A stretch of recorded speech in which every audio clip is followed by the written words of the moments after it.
IPS Sanjay పై ACB విచారణకు ప్రభుత్వం అనుమతి ఇచ్చింది.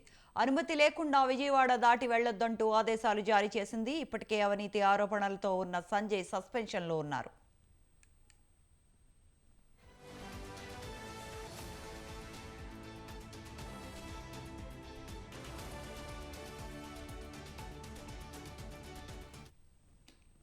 గత వైసీపీ ప్రభుత్వంలో సిఐడి చీఫ్గా, ఫైర్ సర్వీసెస్ డీజీగా విధులు నిర్వహించిన సమయంలో పలు అక్రమాలు చోటు చేసుకున్నాయి.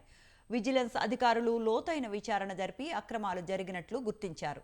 విజిలెన్స్ నివేదిక ఆధారంగా ఇటీవలే ప్రభుత్వం ఆయనను సస్పెండ్ చేసింది.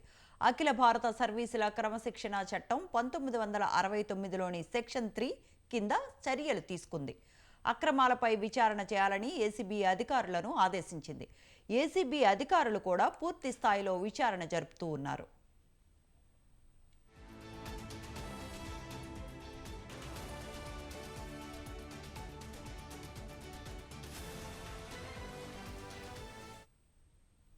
ఈ నేపథ్యంలో ఆయనను ప్రాసిక్యూషన్ చేసేందుకు అనుమతి ఇవ్వాలని ప్రభుత్వాన్ని కోరారు.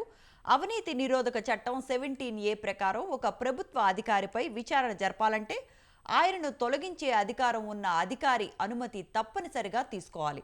దాంతో ఏసీబీ అధికారులు ప్రభుత్వ అనుమతి కోరారు. సంజయ్ పై కేసుల తీవ్రత ఎక్కువగా ఉండటంతో ప్రభుత్వం ఏసీబీ ప్రాసిక్యూషన్కు అనుమతిస్తూ ఉత్తర్వులు జారీ చేసింది.